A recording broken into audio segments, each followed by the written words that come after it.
Acho injusto que na minha empresa tenham promovido um homem como novo chefe em vez de colocar a mim, uma mulher. Então, para reclamar, fiz uma greve de dança em frente ao prédio da empresa. Comecei a dançar cobrindo a entrada, isso fará com que os empresários machistas malvados reconsiderem.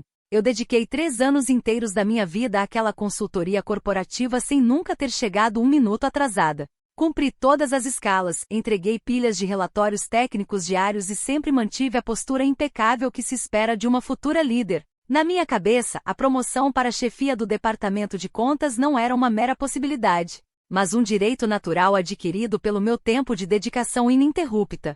Eu já comentava abertamente com os colegas mais próximos sobre como pretendia reestruturar os fluxos de trabalho e reorganizar a equipe assim que a vaga fosse oficializada no meu nome. Havia uma ordem clara das coisas que qualquer pessoa sensata deveria respeitar. Toda essa certeza ruiu na última segunda-feira, quando a diretoria executiva convocou uma reunião geral extraordinária no auditório principal. Com sorrisos cínicos e um discurso ensaiado, eles anunciaram formalmente que o novo chefe do setor seria o Valentim, meu colega de divisão.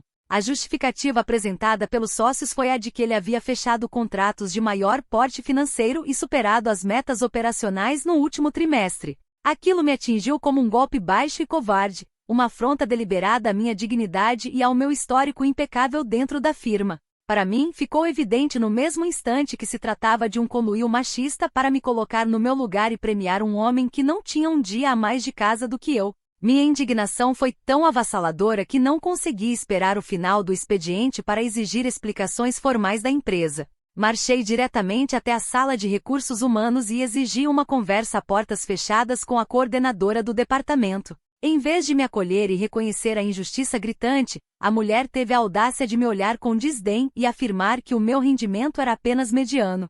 Ela disse com uma frieza revoltante que a escolha do Valentim havia sido estritamente técnica baseada em métricas financeiras comprovadas. O tom desrespeitoso e condescendente que ela usou para falar comigo foi o verdadeiro estupim. Ninguém fala comigo daquela maneira e espera que eu fique calada aceitando migalhas. Voltei para minha estação de trabalho com a pulsação acelerada, decidida a mostrar que eles não passariam por cima de mim com tanta facilidade. Se a empresa achava que podia me descartar e colocar um fantoche no comando do meu setor, eles teriam que arcar com as consequências do caos operacional. O Valentim dependia de vários processos antigos que eu dominava com exclusividade para fazer a transição do cargo acontecer sem falhas. Eu não facilitaria a vida dele nem por um único segundo. Minha primeira medida de resistência foi cortar qualquer tipo de cooperação voluntária, já que ninguém ali merecia a minha boa vontade profissional. Aproveitei o final da tarde para ocultar pastas cruciais de clientes históricos nos arquivos compartilhados e me recusei terminantemente a repassar as senhas de acesso aos servidores internos. Eu tinha certeza absoluta de que sem esses dados confidenciais, o Valentim entraria em desespero absoluto diante dos diretores logo na primeira semana de gestão. Imaginei a cena perfeita dele vindo até a minha mesa com a cabeça baixa, admitindo a própria incompetência e implorando pela minha ajuda técnica. Esse pequeno choque de realidade serviria para mostrar à diretoria quem realmente mantinha as engrenagens daquela consultoria funcionando. Para minha surpresa e profunda ofensa, o incompetente do Valentim sequer teve a hombridade de vir falar diretamente comigo sobre a falta dos acessos. Em vez de admitir a dificuldade, ele acionou a equipe de suporte técnico e contornou todo o bloqueio que criei em menos de 2 dias úteis. A TI simplesmente redefiniu as permissões globais da rede, restaurou os arquivos a partir dos backups e entregou tudo mastigado para ele no sistema. Essa atitude arrogante e evasiva me deixou com o sangue fervendo, porque ignorar a minha autoridade no setor foi uma agressão muito pior do que qualquer discussão direta. Ele me tratou como se eu fosse invisível, e isso era algo que meu orgulho não podia tolerar. Percebi que sabotagens silenciosas de escritório não seriam suficientes para atingir a estrutura hipócrita daquela empresa. Se eles queriam fingir normalidade enquanto cometiam uma violência corporativa contra a minha carreira, eu levaria o escândalo para onde todos pudessem ver. Era necessário desmascarar a farsa da diretoria e constranger o Valentim diante de todo o centro empresarial da cidade. Uma injustiça dessa magnitude exigia uma resposta proporcional, barulhenta e que atingisse em cheio a vaidade dos executivos. Comecei a planejar uma intervenção pública que paralisaria o funcionamento do edifício. Na manhã de quinta-feira cheguei ao local 20 minutos antes do horário de pico carregando uma caixa de som profissional de alta potência. Posicionei o equipamento exatamente no meio das imponentes portas giratórias de vidro que dão acesso ao saguão principal do edifício comercial. Conectei meu celular no volume máximo e dei início a uma playlist com as músicas de protesto mais estridentes que encontrei. Meu plano era criar uma barreira física e acústica intransponível que impedisse a entrada de clientes, parceiros e sócios da firma. Era o início da minha greve de dança, uma manifestação legítima para forçar a diretoria a anular a promoção do Valentim. Eu me joguei na performance com toda a energia que guardava no peito, dançando com movimentos amplos bem no vão da entrada para cobrir todo o espaço. Algumas pessoas tentavam se espremer pelos cantos, mas eu usava a coreografia para bloquear qualquer tentativa de ultrapassagem. Em poucos minutos, uma multidão de engravatados e funcionários começou a se aglomerar na calçada sob o sol da manhã. Chamei uma colega do meu setor que estava descendo do ônibus e ordenei que ela pegasse o celular para filmar cada detalhe da minha bravura. Eu queria provas documentadas de como uma mulher determinada podia enfrentar um sistema corporativo corrupto. A segurança privada do prédio tentou me abordar com palavras duras, mas recusei qualquer diálogo e aumentei ainda mais o volume da caixa. Vendo que eu não cederia aos caprichos deles, a administração do edifício acionou uma viatura da polícia militar para me retirar da calçada. Quando os 2 policiais fardados desembarcaram com postura intimidadora, decidi que não me deixaria intimidar por ferramentas de opressão institucional. Em vez de recuar ou demonstrar medo, mudei o ritmo da música para uma batida envolvente e comecei a executar passos de dança extremamente sensuais e provocativos colada no rosto dos policiais. Minha intenção era desestabilizar a postura rígida dos agentes, transformar a abordagem truculenta deles em uma piada pública e impedi-los de me tocar enquanto a câmera gravava tudo. Rebolei na frente deles, fiz gestos desafiadores e chamei a atenção de dezenas de curiosos que pararam para assistir e dar risada da situação. Os policiais ficaram visivelmente desconcertados e furiosos com a audácia da minha intervenção corporal. Clientes internacionais de alto padrão que chegavam para reuniões decisivas na consultoria assistiam àquele espetáculo com expressões de choque e repulsa indisfarçáveis. Eu estava finalmente no controle da narrativa, expondo a podridão daquele ambiente para o público. A paciência das autoridades, no entanto, durou muito pouco diante da aglomeração que travou o trânsito da calçada. Um dos policiais segurou meu braço com força desnecessária, enquanto o outro arrancou o cabo de energia da minha caixa de som sob ameaça expressa de condução coercitiva por desobediência e perturbação da ordem. Fui empurrada para fora do limite das portas giratórias de vidro de maneira truculenta e desrespeitosa. Mesmo com a música desligada, continuei gritando palavras de ordem contra a tirania da firma e contra a escolha covarde que fizeram. A plateia apenas olhava em silêncio, covarde demais para se juntar à minha causa. Foi nesse exato momento de tensão que o Valentim apareceu na calçada, descendo as escadas com uma calma fingida que me deu náuseas.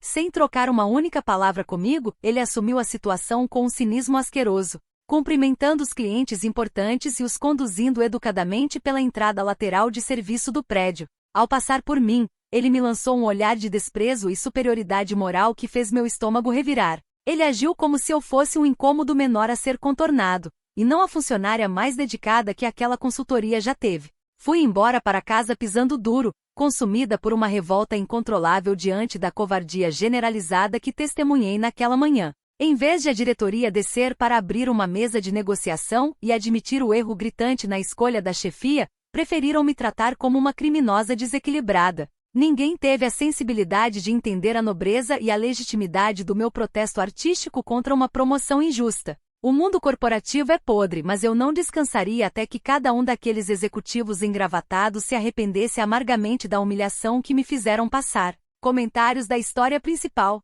Usuário anônimo 1 diz: a mulher achou mesmo que rebolar na cara de policiais armados na porta giratória ia fazer o RH esquecer que ela não bateu as metas do trimestre corporativo. Isso não é liderança, é surto de vergonha alheia. Resposta da OP. O que você chama de vergonha alheia é uma intervenção artística de resistência contra o patriarcado que sustenta empresas como essa. Você tem uma mentalidade patética e submissa ao sistema, acostumado a lamber botas de chefes medíocres enquanto mulheres com coragem real incomodam. Usuário anônimo 2 diz: o melhor detalhe foi o Valentim descendo com postura de chefe de verdade, resolvendo a crise com os clientes e usando a porta lateral, enquanto você parecia uma animadora de festa infantil demitida na calçada. Resposta da OP. Ele foi um covarde frouxo que não teve a decência de me encarar e debater a promoção no meio da rua diante de todos. Fugiu para a porta dos fundos como o rato oportunista que sempre foi porque sabia que não sustentava o cargo no argumento. Atualização 1. Faz exatamente uma semana desde que fui tratada como uma criminosa na porta da empresa por apenas defender meus direitos básicos. Aquele vídeo gravado pela minha ex-colega não apenas vazou, como foi compartilhado aos milhares em grupos corporativos e fóruns de negócios de todo o estado. Na última segunda-feira pela manhã, o carteiro bateu no meu portão para entregar uma notificação extrajudicial com a minha demissão imediata por justa causa. A diretoria executiva teve o desplante de listar conduta desonrosa, perturbação grave do ambiente corporativo e prejuízo irreparável à imagem da firma como motivos para rescindir meu contrato sem pagar um centavo sequer de indenização. Receber aquela carta fria e covarde me fez perder completamente o resto de paciência que eu ainda tentava manter com aquela corja. Eles acharam que emitir um documento burocrático seria o suficiente para calar a minha voz e varrer o machismo institucional para debaixo do tapete. Fiquei cega de ódio com a audácia de me punirem por ter exposto publicamente a sujeira que eles escondem atrás de ternos caros e discursos motivacionais. Se a empresa achava que me deixar sem renda me faria chorar em um canto, eles estavam prestes a descobrir que compraram uma guerra com a pessoa errada. Minha vida profissional foi temporariamente suspensa por um capricho machista. E eu decidi que o Valentim pagaria pessoalmente por cada centavo que a empresa me roubou nessa rescisão fraudulenta. Ele roubou a minha vaga, desfilou arrogância na calçada e agora achava que sentaria na cadeira de diretor para colher os louros da minha desgraça. Aquele homem precisava sentir na própria pele o peso da destruição que causou na minha rotina. O plano começou a se desenhar com uma clareza absoluta na minha cabeça. Eu iria implodir a reputação dele até que a permanência dele no cargo se tornasse insustentável para a consultoria. Passei 3 noites em claro em frente ao meu computador criando dezenas de perfis falsos e anônimos nas principais redes profissionais e plataformas corporativas do país. Comecei a publicar denúncias detalhadas em fóruns de discussão empresarial e páginas do setor, afirmando categoricamente que a promoção do Valentim havia sido comprada através de esquemas escusos de favorecimento ilícito e compadrio direto com os sócios fundadores. Redigi textos persuasivos explicando como a cultura daquela firma premiava a vassalagem e o suborno em detrimento do mérito e da capacidade técnica das colaboradoras mulheres.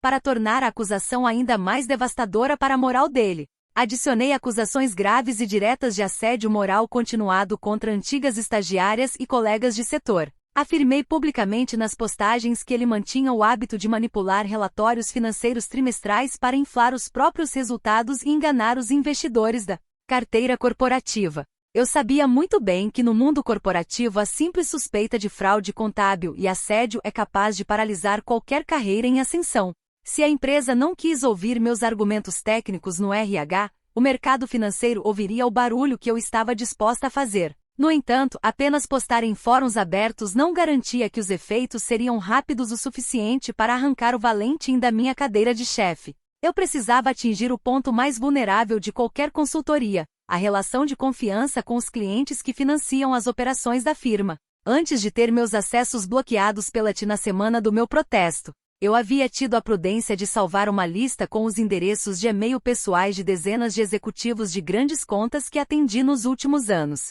Aquele banco de dados se transformou na minha arma mais letal contra a nova gestão. Escrevi um comunicado confidencial com tom de alerta urgente utilizando um serviço de e-mail criptografado para não deixar rastros fáceis. No texto, avisei aos diretores financeiros daquelas grandes empresas que a consultoria estava passando por uma crise ética sem precedentes sob a liderança ilegítima do Valentim. Afirmei que relatórios analíticos estavam sendo deliberadamente adulterados para maquiar prejuízos e que projetos estratégicos corriam sério risco de cancelamento judicial e fraude contratual caso continuassem sob os cuidados dele. Sugeri de forma sutil que rescindissem os contratos antes que os rombos viessem à tona na imprensa especializada. Disparei essas mensagens no meio da tarde de quarta-feira para mais de 30 contas corporativas de altíssimo valor que sustentavam o faturamento da minha antiga divisão. Minha intenção clara e calculada era criar uma onda de pânico entre os clientes, forçando reuniões de emergência com a diretoria para pedir explicações sobre a postura do novo líder. Se os clientes começassem a cancelar contratos em massa, A empresa não teria outra alternativa senão demitir o Valentim por incompetência manifesta e admitir que cometeu um erro desastroso ao não me escolher. A satisfação de saber que o chão sob os pés do Valentim estava tremendo me deu uma sensação revigorante de dever cumprido. Ele achou que liderar um departamento era apenas sorrir para os clientes e usar a porta lateral enquanto me humilhava. Mas agora teria que lidar com o colapso da própria imagem profissional. Passei os dias seguintes monitorando as redes e vendo o rebuliço inicial que as minhas postagens anônimas começaram a causar nos grupos de discussão corporativa da cidade. Algumas pessoas já começavam a compartilhar os textos com receio e desconfiança sobre a integridade daquela consultoria. Eu não sentia a menor culpa por ter disparado aquelas mensagens. Porque tudo o que fiz foi apenas nivelar o jogo contra um adversário desonesto que usou do machismo para roubar a minha promoção. O que eles chamam de calúnia eu chamo de justiça compensatória e legítima defesa de uma mulher que foi descartada sem qualquer consideração moral. O Valentim agora estava experimentando o veneno do isolamento que tentou me impor no escritório. A minha demissão por justa causa seria o preço mais caro que aquela diretoria já pagou em toda a história da empresa. Entretanto, as coisas começaram a tomar um rumo muito mais tenso e agressivo do que a simples troca de e-mails nos bastidores corporativos. Alguns antigos colegas de equipe começaram a me mandar mensagens privadas no WhatsApp perguntando se eu sabia quem estava por trás dos ataques, dizendo que o ambiente no prédio parecia uma praça de guerra com a diretoria jurídica em alerta máximo. O medo e a paranoia estavam finalmente instalados onde antes reinava a arrogância daqueles engravatados. Eu sabia que uma tempestade ainda maior estava se formando no horizonte, e eu estava pronta para alimentá-la até o fim. Comentários da atualização 1. Usuário anônimo 1 diz: você tem noção de que quebra de sigilo telemático e rastreamento de IP existem na justiça brasileira? Mandar e-mails falsos para clientes da empresa usando dados internos depois de tomar uma justa causa é a coisa mais burra que uma pessoa pode fazer. Resposta da OP: eu tomei todos os cuidados abrindo abas anônimas e usando servidores externos, sua criatura ingênua. Além disso, alertar clientes sobre fraudes e péssima conduta de homens promovidos por compadrio é um dever cívico e moral que está anos-luz acima dessas burocracias ridículas que só servem para proteger criminosos de colarinho branco. Usuário anônimo 2 diz: parabéns pela coragem, porque agora você não tem a vaga, não tem o emprego, não tem os direitos rescisórios e nunca mais vai conseguir uma carta de recomendação nesse mercado por pura infantilidade. Resposta da OP: eu não preciso de migalhas ou de cartas de recomendação assinadas por uma diretoria machista e retrógrada. O mercado tenta esmagar mulheres combativas como eu para manter figuras medíocres como Valentim no topo. Mas eu tenho capacidade de sobra para reconstruir minha vida sem me rebaixar a esse clubinho de homens covardes. Atualização 2. Já se passou um mês desde a última atualização e as consequências daquela minha campanha de denúncias nas redes tomaram proporções gigantescas que extrapolaram completamente os limites do escritório. O barulho que os meus textos anônimos causaram na comunidade de negócios local foi tão intenso que o assunto chegou aos ouvidos da imprensa e dos produtores de conteúdo da região. Na semana passada, recebi uma mensagem direta no meu perfil pessoal da produção de um famoso programa matinal de televisão aberta, focado em debater fofocas urbanas e grandes escândalos cotidianos. Eles me convidaram para participar de uma entrevista ao vivo em estúdio sobre injustiças estruturais no ambiente de trabalho e perseguição corporativa contra mulheres. Aquilo soou para mim como a oportunidade perfeita que o destino havia colocado nas minhas mãos para consolidar minha vingança de uma vez por todas. Estar em rede aberta com transmissão regional era a vitrine definitiva para expor os podres da consultoria, destruir a reputação do Valentim em escala massiva e forçar a diretoria a vir de joelhos pedir desculpas públicas pela demissão. Preparei um figurino impecável. Organizei os pensamentos com base na minha narrativa de resistência e fui para o estúdio com a certeza inabalável de que sairia de lá aclamada como uma heroína pelo público feminino de todo o estado. No dia da gravação ao vivo, sentei no sofá principal do estúdio com um sorriso confiante, pronta para despejar toda a minha versão dos fatos sem qualquer tipo de filtro ou censura. A conversa começou calma, mas a postura do apresentador mudou drasticamente assim que ele começou a me questionar de maneira agressiva sobre os fatos reais do caso. Ele jogou no telão os dados oficiais da promoção e mencionou que os relatórios trimestrais do Valentim eram comprovadamente superiores aos meus em volume de faturamento e captação de clientes. Ele teve a ousadia de insinuar no ar que a minha atitude na porta giratória não passava de chilique de uma profissional frustrada que não soube lidar com a derrota técnica. Ouvir aquele apresentador medíocre defender a empresa e questionar a minha competência diante de milhões de telespectadores fez com que eu perdesse completamente a compostura no ar. Minha indignação explodiu sem qualquer freio. Levantei do sofá. Apontei o dedo para as câmeras e saquei meu celular para exibir capturas de tela descontextualizadas de conversas de WhatsApp com a coordenação. Comecei a gritar que Valentim era um parasita corporativo. Um incompetente dissimulado que só chegou à liderança puxando o tapete de quem realmente trabalhava naquela firma. O estúdio ficou em silêncio absoluto enquanto eu dominava o microfone com a minha revolta. Para piorar ainda mais a situação daquele sujeitinho perante a opinião pública, declarei em alto e bom som que não teria descanso enquanto ele estivesse ocupando aquela cadeira. Afirmei ao vivo que faria da vida profissional e pessoal dele um verdadeiro inferno diário, utilizando todos os meios ao meu alcance até que ele renunciasse publicamente ao cargo de chefia. Eu acreditava piamente que a minha firmeza e a minha recusa em me calar diante da manipulação mediática causariam uma onda imediata de solidariedade popular e aplausos dos telespectadores em casa. A realidade, no entanto, foi um balde de água fria com pedras de gelo na minha cabeça assim que saí do estúdio da emissora. Ao abrir minhas redes sociais no caminho para casa, percebi que a internet não estava me aplaudindo, mas sim me ridicularizando de forma brutal e implacável em milhares de cortes e memes compartilhados. As pessoas me chamavam de descontrolada, tóxica e zombavam abertamente da minha falta de compostura ao vivo. A grande maioria dos comentários apontava que eu havia acabado de assinar minha própria ruína ao fazer ameaças nominais em uma transmissão pública assistida por toda a cidade. Tentei me convencer de que aquela enxurrada de críticas vinha apenas de perfis falsos criados por homens frustrados que não suportam ver uma mulher se impondo com veemência. Eu me recusei a apagar as postagens ou a recuar um único milímetro na narrativa que vinha sustentando desde o início da greve de dança. Se a sociedade preferia ficar do lado de executivos engravatados e acovardados, o problema era do público alienado, e não da minha postura corajosa de enfrentamento. Eu ainda achava que a diretoria da firma estaria apavorada nos bastidores tentando conter o estrago da entrevista. A resposta da empresa e do Valentim, contudo, não veio na forma de um pedido de desculpas humilde ou de uma proposta de acordo amigável como eu ingenuamente supunha. 4 dias após a exibição do fatídico programa de TV, a campainha do meu apartamento tocou de maneira insistente logo no início da manhã. Abri a porta e me deparei com um oficial de justiça segurando uma pasta preta volumosa com carimbos do Fórum Central da comarca. O homem me entregou uma pilha de documentos judiciais que faziam parte de uma citação formal em processos acumulados.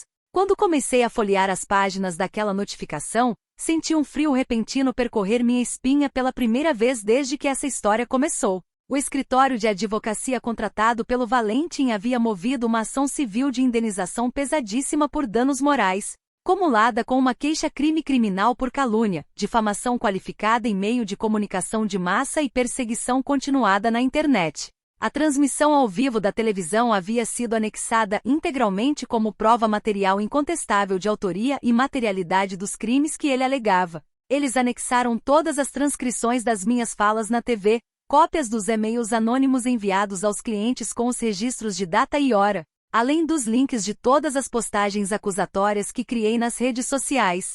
A petição pedia uma indenização financeira em valores absurdos que ultrapassavam em muitas vezes todas as economias que acumulei na minha conta bancária nos últimos anos.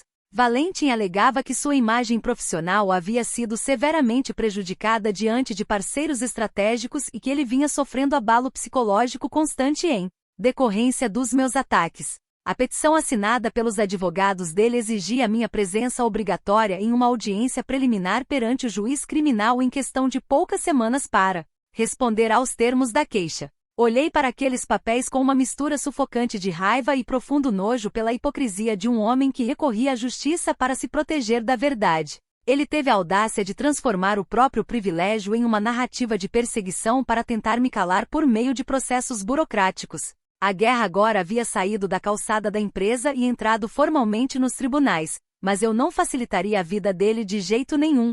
Comentários da atualização 2. Usuário anônimo diz: a mulher simplesmente foi em rede estadual de televisão confessar crimes de ameaça. difamação e expor prints cortados na frente de milhões de pessoas e achou que isso era jogada de mestre. Os advogados do Valentim devem estar comemorando com champanhe no escritório até agora com esse material de bandeja. Resposta da OP: eu apenas exerci o meu direito constitucional à liberdade de expressão garantido pela lei máxima deste país. Se o apresentador vendido armou uma emboscada para defender empresários ricos e abafar o debate, eu tinha todo o direito moral de expor a podridão daquele sujeito sem pedir licença para ninguém. Usuário Anônimo 2 diz: se você precisou cortar e descontextualizar as mensagens no celular antes de mostrar para a câmera, é óbvio para todo mundo que o Valentim foi 100% profissional e que o único erro dele foi ter sido promovido no seu lugar. Resposta da OP: eu apenas selecionei os trechos mais relevantes para otimizar o tempo escasso de tela da televisão, seu alienado. Vocês adoram se apegar a formalidades irrelevantes para passar pano na conduta de homens medíocres que roubam oportunidades femininas, mas a história vai provar quem estava do lado certo. Atualização 3. Já se passaram 3 semanas desde a última atualização e a intimação daquele processo ridículo continuou em cima da minha mesa de centro como um lembrete diário da covardia do Valentim. O documento oficial fixava uma data limite improrrogável para que eu constituísse um advogado de defesa e apresenta-se minha resposta escrita à queixa-crime criminal e à ação civil. No entanto, quanto mais eu olhava para aquelas folhas cheias de jargões jurídicos pomposos, mais a minha indignação crescia contra a audácia daquele homem. Eu não aceitaria em hipótese alguma gastar meu suado dinheiro para contratar advogados e me rebaixar a participar de um circo burocrático criado apenas para proteger o ego ferido de um chefe medíocre. Na minha visão, o sistema judicial tradicional não passa de uma extensão do mesmo patriarcado que sustenta diretorias corporativas e abafa o talento de mulheres determinadas. Se eu me sentasse passivamente diante de um juiz engravatado para pedir desculpas e apresentar petições formais, eu estaria validando a autoridade de um sistema que considero ilegítimo desde a raiz. Decidi que responderia àquela intimação com a mesma ousadia e irreverência que usei na porta da consultoria. O Valentim achava que podia me enquadrar usando papel timbrado, mas eu mostraria a ele que a minha dignidade não se curva a carimbos de gabinete. Na última quinta-feira pela manhã, peguei um mandado de citação original. Liguei a câmera do meu celular e fui direto para a escadaria principal do Tribunal de Justiça da comarca. Parei bem em frente às colunas de mármore do prédio histórico, enquadrei o rosto e comecei a gravar um vídeo em tom de desafio público direto, olhando fixamente para a lente. Chamei o magistrado responsável pelo caso de fantoche de empresários e afirmei que não reconhecia nenhuma autoridade moral naquele fórum para julgar a minha conduta profissional. Para coroar a gravação, rasguei o documento da citação judicial ao meio em um gesto teatral de absoluto desprezo e joguei os pedaços de papel no chão da praça. Antes de encerrar o vídeo, decidi lançar uma proposta definitiva que resolveria a disputa de uma forma muito mais justa e transparente do que qualquer audiência de conciliação.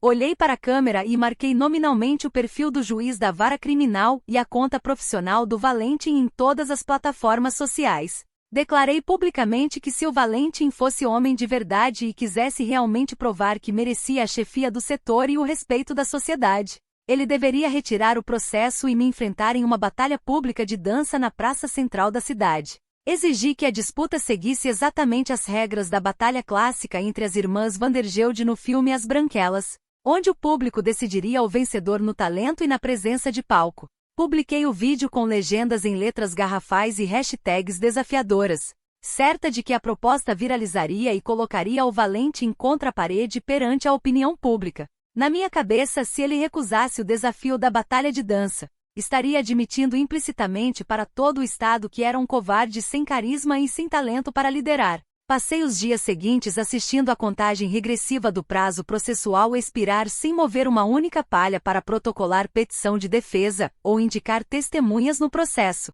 Eu considerava aquela postura de silêncio institucional como a minha maior vitória política contra a tirania da justiça. As pessoas próximas tentaram me alertar desesperadamente por telefone, dizendo que a justiça não funcionava à base de piadas de internet e que rasgar uma ordem de citação era um erro gravíssimo que me custaria muito caro. Ignorei cada um desses conselhos covardes com a soberba de quem se sentia moral e superior a todas aquelas regras ultrapassadas.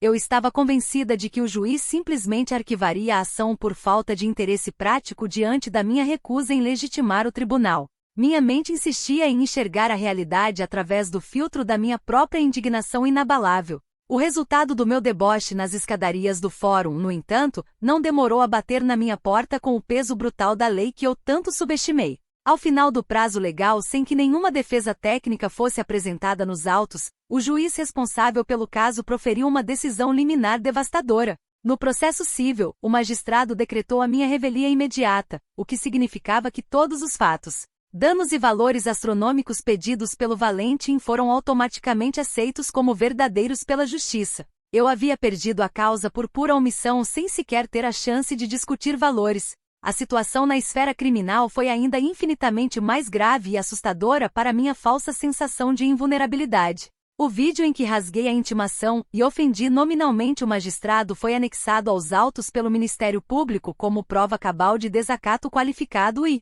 desobediência reiterada a ordens legais expressas. O juiz considerou que a minha conduta pública nas redes sociais demonstrava um desprezo perigoso pela ordem pública, além de configurar coação e intimidação continuada contra o autor do processo. Com uma canetada rápida e sem hesitação, o magistrado expediu um mandado de prisão preventiva formal contra a minha pessoa. Fiquei sabendo da expedição da ordem de prisão através de uma notificação pública no Diário da Justiça que um antigo conhecido me enviou por mensagem de texto com palavras de pânico.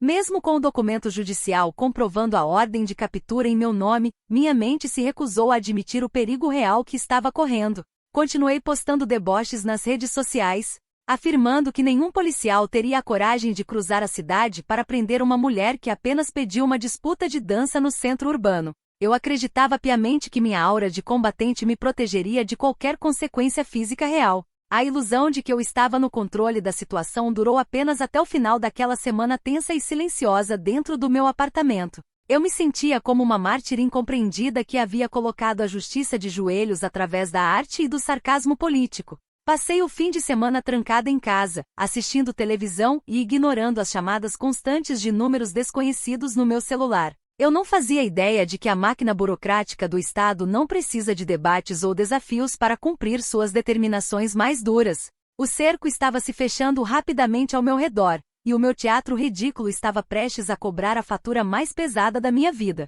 Comentários da atualização 3. Usuário anônimo diz: propor uma batalha de dança inspirada no filme As Branquelas para tentar anular uma queixa-crime na frente do Tribunal de Justiça é o ápice da loucura.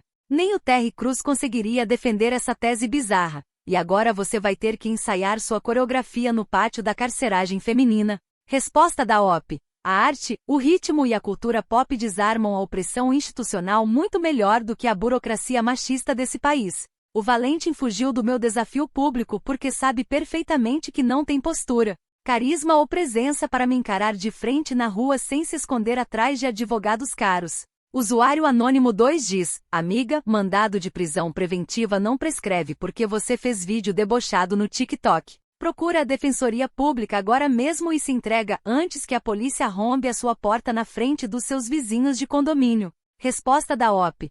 Ordens judiciais expedidas sem a minha assinatura voluntária não possuem nenhuma autoridade moral sobre a minha conduta individual. Esses juízes autoritários só querem intimidar cidadãos corajosos que não se curvam ao sistema corrupto, mas eu não vou dar esse gostinho de submissão a ninguém. Atualização 4. Já se passaram 2 meses desde a última atualização e a minha vida desmoronou em um abismo de humilhação, isolamento e ruína que nenhuma mente sã poderia prever. Toda a arrogância que sustentei se transformou em cinzas em uma terça-feira cinzenta de manhã, quando o interfone do meu prédio tocou com a portaria anunciando uma entrega urgente. Ao abrir a porta do meu apartamento ainda de pijama, dei de cara com 2 policiais civis armados e com distintivos à mostra segurando o mandado de prisão preventiva assinado pelo juiz. Sem qualquer espaço para debates ou performances artísticas, eles me deram voz de prisão imediata na frente de vizinhos que abriam as portas curiosos no corredor. Fui algemada com as mãos para trás sob os olhares estarrecidos e cochichos dos moradores do meu próprio condomínio, que assistiram a tudo em silêncio mortal. Descer pelo elevador social e atravessar o saguão principal escoltada como uma criminosa perigosa foi o início do pior pesadelo da minha existência. Fui colocada no banco traseiro da viatura policial sem ter tempo de pegar meus documentos pessoais ou avisar meus familiares mais próximos. Aquele trajeto até a delegacia de polícia pareceu durar uma eternidade. com o barulho da sirene ecoando como a trilha sonora da minha própria destruição pessoal. Passei semanas intermináveis trancada em uma cela de triagem superlotada e imunda na carceragem provisória da cidade, dividindo espaço com mulheres acusadas de crimes violentos. O chão frio, a comida intragável servida em marmitas plásticas e a perda total da minha liberdade básica arrancaram de mim qualquer resquício daquela postura altiva que exibi na televisão. O pânico de passar noites sem dormir ao som de gritos e grades batendo me fez perceber, pela primeira vez na carne, a gravidade absurda dos atos que cometi por pura soberba. Minha família, envergonhada com o escândalo público que tomou conta dos jornais locais, se recusou a pagar advogados particulares caros para me tirar daquela situação vexatória.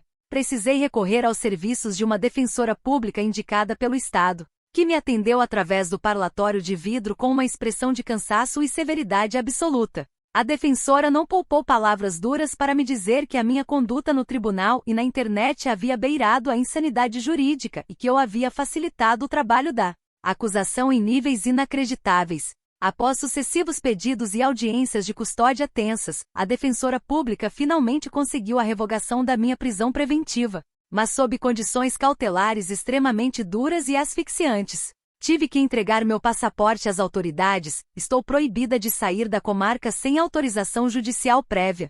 Tenho que comparecer mensalmente ao fórum para assinar termos de presença e estou terminantemente proibida de criar ou acessar qualquer tipo de rede social. Voltei para casa em liberdade vigiada, carregando nos olhos o peso da vergonha pública e o desprezo de todos que um dia me conheceram. Se a situação penal já era um desastre completo, o desfecho do processo civil terminou de aniquilar qualquer perspectiva de futuro que eu ainda pudesse nutrir. Como não apresentei defesa no prazo por ter rasgado a citação no vídeo, o julgamento à revelia transitou em julgado com uma condenação financeira esmagadora e definitiva. O juiz determinou a penhora online de todas as minhas contas bancárias, confiscando cada centavo das economias que juntei durante anos de trabalho para quitar as indenizações por danos morais e materiais devidas ao Valentim. Fiquei completamente sem saldo, com o nome negativado nos órgãos de proteção ao crédito e dependendo de ajuda financeira básica de parentes distantes para não passar fome dentro de casa. Além da falência financeira absoluta, a minha reputação profissional no mercado corporativo de consultoria foi totalmente dizimada sem qualquer chance de recuperação. Todas as empresas do setor no estado tomaram conhecimento da minha prisão, do escândalo na televisão e das tentativas desesperadas de sabotagem comercial que tentei orquestrar. Nenhuma firma séria de consultoria, recursos humanos ou administração aceita sequer receber meu currículo para uma vaga operacional básica. Meu histórico criminal ativo e a repercussão negativa do meu nome no Google me transformaram em uma pária social completa, condenada ao desemprego crônico e ao isolamento mais profundo. Durante o último atendimento com a defensora pública para assinar os papéis da liberação cautelar, soube de detalhes que terminaram de me desestruturar por completo. Fiquei sabendo que o Valentim foi amplamente elogiado pela diretoria executiva e pelo conselho de acionistas da consultoria pela compostura impecável, calma e profissionalismo que manteve durante todo o escândalo público que criei. Em vez de ser prejudicado pela minha campanha sórdida, ele ganhou ainda mais prestígio interno. Fechou novos contratos milionários e foi consolidado em definitivo como diretor-geral do Departamento de Contas Corporativas. Sentada no chão frio da minha sala vazia, olhando para as contas acumuladas que não tenho a menor condição de pagar, o silêncio da minha nova realidade me sufoca diariamente com uma amargura insuportável. Todas as narrativas convenientes, todas as ilusões de perseguição machista e todas as desculpas baratas que usei para justificar minha raiva simplesmente evaporaram no ar. Não existiu conspiração dos sócios. Não existiu complô do patriarcado e nem favorecimento ilícito na promoção que perdi por pura incompetência técnica e falta de maturidade emocional. Compreendo agora com uma clareza tardia e dolorosa que foi o meu ego gigantesco. A minha incapacidade patética de aceitar que outra pessoa era melhor qualificada e o teatro ridículo que criei na porta da firma que causaram a minha desgraça. Eu joguei fora minha carreira, meu dinheiro, minha dignidade e a minha liberdade por não suportar a frustração de ouvir um simples não do RH. Não há ninguém para culpar além do reflexo que vejo no espelho todas as manhãs. Fui a única e exclusiva arquiteta da minha própria ruína. E agora terei que carregar o peso vergonhoso desse fracasso absoluto pelo resto dos meus dias.